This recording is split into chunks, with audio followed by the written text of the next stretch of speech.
Gàddaay TV mooy sama télé moom lay seetaan ndax moo may jox information yu wóor. asalaamaaleykum mbokk internet bu Gàddaay TV tey ñu waat fii nii di leen présenter seen benn nouveau numéro si touche au théâtre ñëwoon seet si Pape Maïssa et qui dit Pape Maïssa dit Pape Maïssa un metteur en scène, Pape Maïssa un entrepreneur culturel. En grosso modo qui dit Pape Maïssa dit Pape Maïssa Gueye loo ciy teg mooy théâtre Pape Maïssa ñu ngi lay gërëm ñu ngi lay nuyu. waaw merci maa ngi leen di fay tamit. ay équipe bu Gàddaay TV ñoo ñëwoon fii seet si la sa bureau bu yanj bi macha allah pour waxtaan ak yow. waaw merci bienvenue dal leen ak jàmm aca. ok Pape Maïssa tey dañ ñëw pour waxtaanal la suñu émission bi ñuy wax tous au théâtre ci ay simili yu néew ñu décortiquer tuuti may ñi seetaan tuuti ñu jëlee si après bu ñu seetaanee émission bi tuuti xam-xam ñu bëggoon def théâtre fu ñu war a mën a jaar ak ñu bëgg a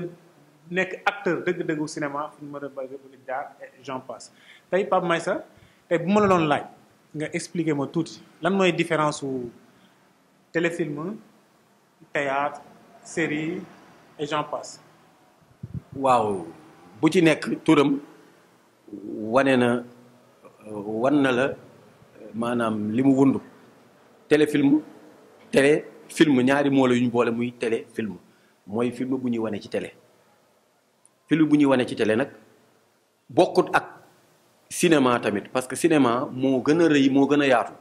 li cinéma laal ci ay moyens muy moyen financier di moyen matériel téléfilm laaju ko. série comme son nom l'indique mooy série moom mooy ay maanaam film muy cinéma parce que cinéma day am série téléfilm day am série ay série de sketch di nga ko gis série mooy film boo xamante ni dafa am ay daggat mu nekk série bu ci nekk turam wane na ko série. donc théâtre moom mooy ce qui se joue ci kaw scène bi nag bureau bi sax mën nañ ko def scène mbedd bee mën nañ ko def scène parce que souvent boo nee scène théâtre rek gars yi dañu naan Sorano naan ay grand théâtre ay Blaise Senghor alors que déedéet scène théâtre bi n'importe où mën nañ fa créer scène théâtre mais li tax théâtre am du doon lu ñuy enregistrer du doon lu ñuy filmer li tax théâtre am mooy dañuy nit day taxaw jouer am public bu taxaw nii en live di ko seetaan loolu moo tax ñu naan théâtre. loolu moo tax ñu naan théâtre macha allah décortiquer nañu ko mais tey jii pour nga dëgg-dëgg nga mën a xool xam ne kii mooy def théâtre kii mooy def série ak kii mooy def téléfilm loolu nit ki nekk comme metteur en scène comme yow naka la ko mi de identifier ci nit ki mu jar a jàkkaarloo war a liggéey ak moom ci benn produit. non mais loolu sa laaj bi man tey jii mi ngi mel ni nga dox ci mbedd mi gis nit kuy dem munoo xam lu muy liggéey bu solul tenue deful dara nit kiy dem munoo xam ni kay day jaay boutique wala kay marché lay jaay wala que le chauffeur la. par contre yow boo tegee sa produit di ko def muy benn pièce théâtre muy benn téléfilm ak yooyu nit ki ñëw nit daf ciy jouer ci foofu boo ko xoolee yow war nga xam lan la war a mën a def moom. parce que théâtre bi dafa am lu mu laaj téléfilm bi dafa am lu mu laaj parce que téléfilm bi yow acteur nga soxla yow acteur bokkut ak un personnage comédien boo xamante ni moom day incarner personnage day jëli personnage bu nekkul moom mu dugal ko ci boppam par contre acteur bi moom la d'abord moom jarul muy incarner dara.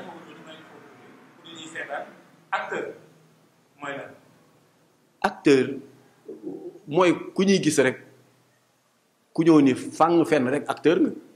doo dégg football dañ naan les 22 acteurs parce que keneen ku toog fii tey ñaar bu nekkoon fee di bëri ay acteurs lañu parce que ñu ngi taxaw di def ay action ay nit di leen xool ay acteurs lañu. léegi nag boo ko indee ci théâtre bi tey jii acteur bi nga xamante ni dafay jouer film laa la ne moom bokkut ak acteur bi jouer théâtre wala comédien bi parce que l'acteur moom la tey sa film boo ko bindee nga ni dama ci soxla benn. xale bu jigéen bu njool bu sew bu xees doo dem gis ku ñuul ku gàtt nga bëgg ko def du personnage du moom da ngay dem wuti ku mel ni ki nga bind moom ngay wuti. par contre bu dee théâtre la mën ngaa jël xale bu ndaw muy incarner le rôle pas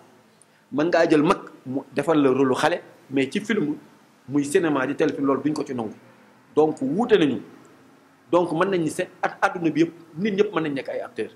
mais ñëpp mënuñu nekk ay comédiens tous les acteurs peuvent devenir des comédiens mais tous les comédiens ne sont pas non tous les comédiens peuvent devenir des acteurs mais tous les acteurs ne peuvent pas devenir des comédiens moo tax nga gis ay acteurs ay films téléfilms yi ak séries yi ay journalistes di ci jouer ay animateurs di ci jouer mais ñooñu noonu doo leen gis ci kaw seenu théâtre bi parce que li théâtre bi di laaj pour nga mën a incarner un personnage cinéma bi laaju ko loolu mooy différence bi. waaw dañuy dugg foofu def transition dugg ci formation wu milieu théâtre les acteurs du milieu théâtre seen formation yow tey bu ñu xoolee sa fi nga jaar am na foo jaar am ba yegg si fii léegi ñu gis benn mode bu xew te ñu gisoon ko ci làmb ji léegi ñu gis ko ci milieu théâtre bi mooy léegi dafa bëri sa mbaxaloo su ma nee dafa bëri sa mbaxaloo formation bi des na loolu c'est la faute à qui? non c'est la faute au temps jamono ji ñu toll moo nekk jamono joo xamante ni jamono dañ ko digitaliser tey yow boo toogee ak sa téléphone rek mën nga def loo bëgg a def mën nga def sa sketch sax filmer ko ak sa téléphone toog ni jouer donc dañu nekk jamono joo xamante ni tey jii ay tolloon na fi ay jamono pour nga am caméra problème caméra pour nga am ko problème la mais tey jii ñëpp a ngi am ay caméra bu la neexee nga génn fii dajale sa benn groupe ngeen ne da ngeen di def seen téléfilm ngeen filmer def seen film maanaam technologie bi accéder ci léegi moo jafeetu moo tax nga gis ku nekk di def lu ne ñëpp sa mbaxloo di def te gis nañ ni tamit nit ñi Sénégal nekk na dëkk boo xamante ni tamit booy xool gars yi bëgguñu qualité ñoom fa mu gën a dëggalaase rek booy xool ñoom yooyu lañ bëgg quoi mais cherché wuñu qualité donc loolu tamit da cee am moo tax sa mbaxloo bi bari ku jóg tamit ne acteur la damay jouer wala ku jóg ni comédien la damay théâtre mais la différence ñu ngi koy gis ci bu gars yi di jouer nii ci ngay gisee ni am na lu bari lu manqué wala boo gisee yeneen i nit jouer di nga xam ni tamit am na lu bari lu manqué ci ñun. ok am na lu bari lu manqué ci ñun ñu war ko mottali te yéen ñu leen di xaar ci loolu def na ay ati at war na def 10 ans su ma juumulee ma fekk la troupe CFA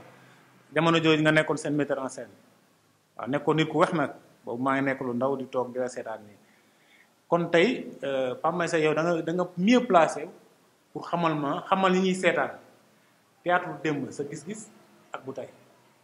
waaw théâtre moom théâtre la rek li ci leer ba leer mooy pomi léegi moo jël le dessus ci liggéey bi quoi maanaam ñu bëri dañuy théâtre parce que dañu bëgg ku leen gis ñu bëri dañuy théâtre parce que dañoo bëgg a siiw maanaam li leen ciy dugal motivation yi ñoo bokkatul bu yàgg ba da nga daan nekk acteur comédien par exemple comme ñun dañoo jàng dem def concours dugg jàng théâtre mu leen ñun suñu choix la comme ni nit ki di tàmmee dem jàngale gi mais bokkut tey jii gars yi dañuy ñëw xool ni tey lii naa dugg ci mbir mi ndax lii am ñoo xamante nañ ciy dugg sax pour benn objectif bu ndaw boo xamante ni bés bu ñu ko atteindre rek bàyyi nañ donc loolu moo tax mu changé bu yàgg ba da nga daan gis nit ñi bu ñu daan joué sax da ngay gis ñii li ñuy joué lu ñu bëgg la lu ñu gëm la bokkut ak jamono ji ñu nekk tey ji bokkul ak jamono ji ñu nekk tey ji ñu seetlu ci ay dérive du ñu lim tur di blessé kenn du ñu lim aussi benn technicien di blessé qui que ce soit mais ñoom ñi ñuy seetaan yéen ñi ñuy déglu xam ngeen ne dafa bëri ay dérive ci kaw dérive yooyu ñu gis ay actrices yu jigéen wa ilaa ba ay acteurs yu góor ñu leen joué loo xamante ne ay rôle yoo xamante ne bu ñu ko joué ba pare day am polémique autour si rôle boobu ñu joué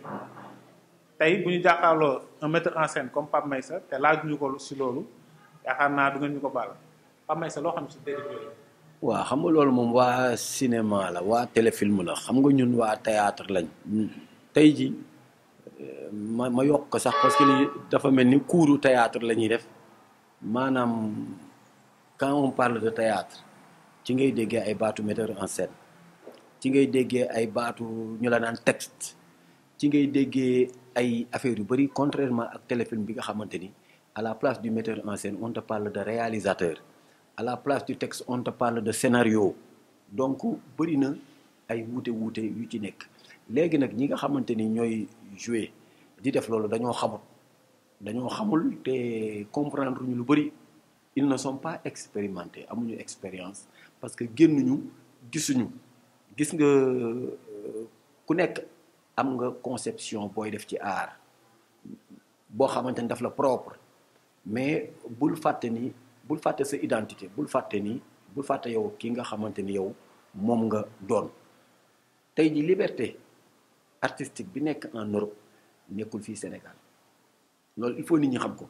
lii xam nga am na ñoo xam ne dañu naan au nom de l'art war nañ mën a def lii au nom de la liberté artistique war nañ mën a def lii mais nañu xam ni ñun ak tubaab yi bokkuñu ñun dañoo yore société dañu nekk ci société bu bokkut ak société tubaab bi di dund en famille nekk ay am religion muy jullit wala ngay catholique nga am ko mu am loo xamante ni ñun jomm nañ ko bokkuñoo ak ñi nga xamante ni ñoom seen société dafa libre parce que tey jii am na film yoo xamante ni la nga cay gis si c'est en Europe amul problème garaawul amul dérange wul kenn parce que tey xawma sax am naa sax waruma ko wax ci télé mais tey boo demee France nga gis nit ñaari góor ak jigéen taxaw ci métro di fóonante nit ñi dañuy romb dem seen yoon def ko Sénégal nga xool waaw donc loolu moo lay wan ni bokkuñu loolu nag léegi ñu bëgg a jël lee di ko wan suñuy télé ñun di ko filmer c'est pas normal donc ñi ko def moom ñi def yooyu dañoo xamul mais bu ñu xamoon duñ ko def am na ñoo xamante ni tamit comme ak monde digital bi dañuy def lu doy waar pour nit ñi di leen mën a xool ndax xaalis lañ ciy bëgg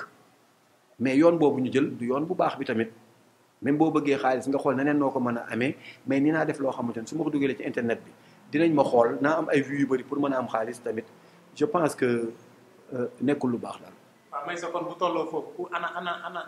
mën-mën bu fekkee yow ci mœurs ngay basé wu pour am ay vues kon xam-xam amu fa quoi. waaw mais xoolal tey jii dama lay jox exemple yaa nga gis fii télé ñu jël ñaar ñoo xamante ni kulun sax du ma ni sax ay kulun lañ mais gisuma loo mën a seetaan ci ñoom nga teg leen nit ñi moom la ñuy gën a seetaan que nga dem indi koo xamante ni da lay jox xam-xam ni maanaam nit ñi yoo bëgg affaire je sais pas ba xam dañoo bëri ay soucis ba bëgg yenn saa yi affaire dof ak yooyu. parce que bu ñoom da leen di bëggal quoi. public sénégalais. waaw moo bëggul qualité. waaw maanaam. moom mën la bëgg divertissement waaw. ki gën a mën a def li gën a ridicule moom lañ gën a mën a seetaan que ki gën a mën a def fulla ak fayda. moom ma wax la. 2STV bu ñu invité Pawlish ak Ouzin Keita ñoom ñooy ëpp vue que bu ñu invité woon benn un monsieur X ou bien madame Y de fële ñoom Pawlish ñoo leen ëpp vue. kon nag mooy public sénégalais ak wala société sénégalaise y a un problème. waaw maanaam du ñu ay consommateurs de vraie culture de vrai art société bi parce que boo xoolee da ngay seetlu rek il fut des temps da ngay toog bëccëg bi nii ay 4 heures yooyu wala matinée bi rek kër yi télé yi dañuy def ay émissions yoo xamante ni sur le plan éducatif amul dara lu muy jariñ nit ay ñuy fecc ci télé bi tëb di sabaru ci télé bi genre émission yooyu mais booy xool jigéen ñi loolu lañ gën a mën a seetaan loolu lañ gën a mën a seetaan tey alors que yooyu la vocation de l'art mooy dafa éducative quoi mais loolu amul lu muy jariñ mais nit ñi loolu la ñuy gën a mën a seetaan maanaam xaw ma nag lan moo ko def te loolu bokk na ci lu bari ci lu yàq société bi parce que seetaanatuñu ni ñuy utiliser télévision yi ak rajo yi baaxatul parce que li gën a ñàkk fayda li gën a ridicule moom la nit ñi gën a bëgg bizarrement ki gën a mën a dàq dof lu ci kaw télé bi moom lañ gën a mën a seetaan que kii dàqatu wax ju baax ju tegu ci yoon. mais foofu aussi yéen dañ leen interpellé vraiment en tant que des personnes bi nga xam ne si culture bi ngeen yëngu yéen seen responsabilité mu ngi si. non comment je m'explique. tey jii yow nga ne société sénégalaise moo bëggul qualité te l'art elle a une vocation éducative. waaw sur ce pourquoi yow Pape Maïssa en tant que metteur en scène en tant que acteur culturel yow mënoo jël sa loxo mettre ko à la patte pour indi loo xamante ne boo ko joxee public bi bon dinañ ci mën a gis seen bopp ba yow domaine éducatif bi nga ciy wut yow nga yëg sa bopp yow aussi. waaw xam nga nee naa la man ñun duñu télé ñun théâtre lañu ñun ñi ngi def ay pièces théâtre yu ñuy jouer am nañ suñu public par contre lay am ca télé ba nag moom loolu moom kenn rek moo ko mën a contrôler muy CNRA muy CNRA mooy conseil national de régulation de l'audiovisuel ñoom ñoo war lépp lu ñu gis ni muy dérive la ci télévision ñu arrêté ko comme je pense que def nañ ko ci kii yu bari fii loolu. mais CNRA nekkul joué rôle je suis désolé CNRA au contraire bu dul woon Jamra waa Diane Jamra boobu comment il s'appelle encore bu dul woon moom mooy activer le feu après CNRA soo ko jug kon CNRA liggéeyam xaw na man sama gis-gis boobu xaw na des tuuti. waaw mais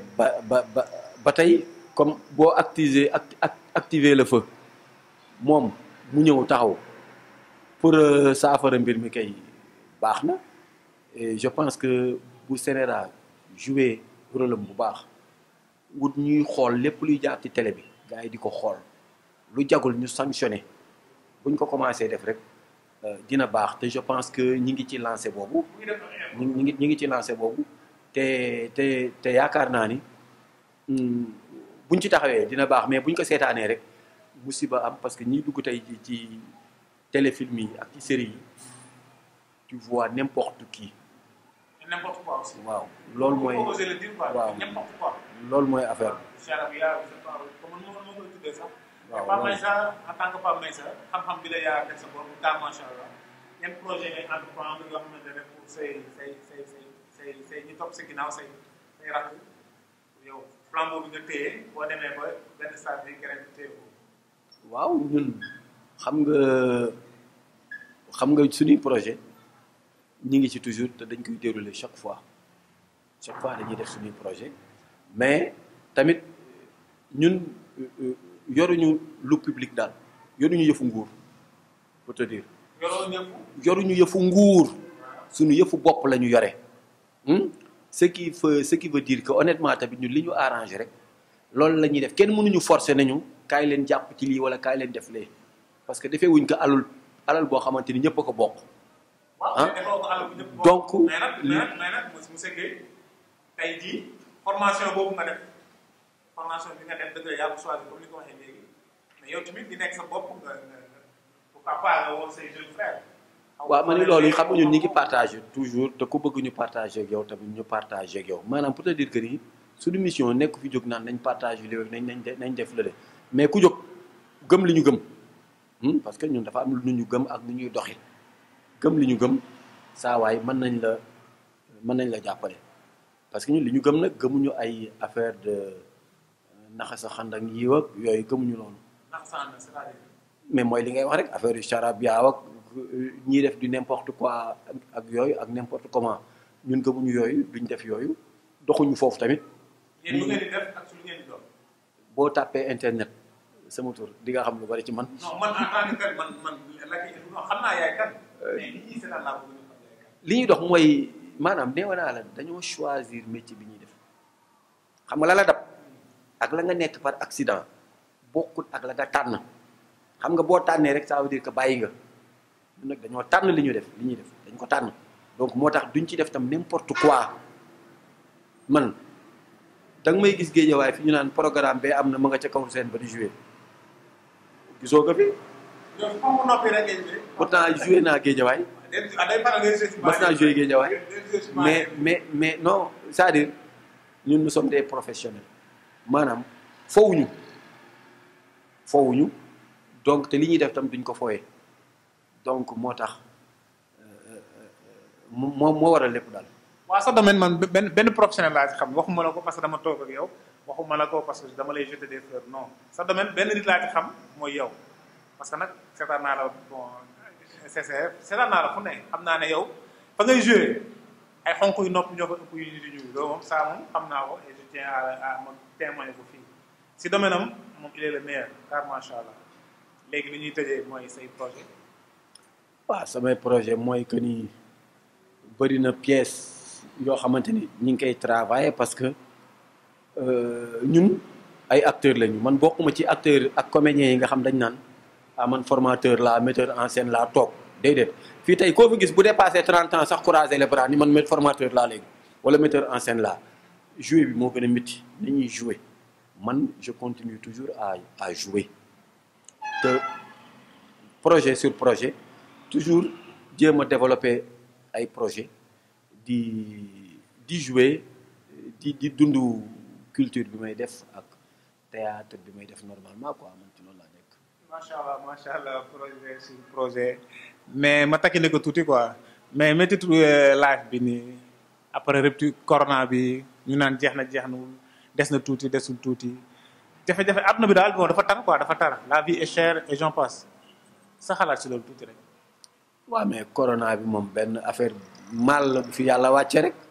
je pense que nit ñi dund nañ ko très difficilement surtout artistes yi du ma ne artiste sax secteur yëpp ko dund métti na torop mais tamit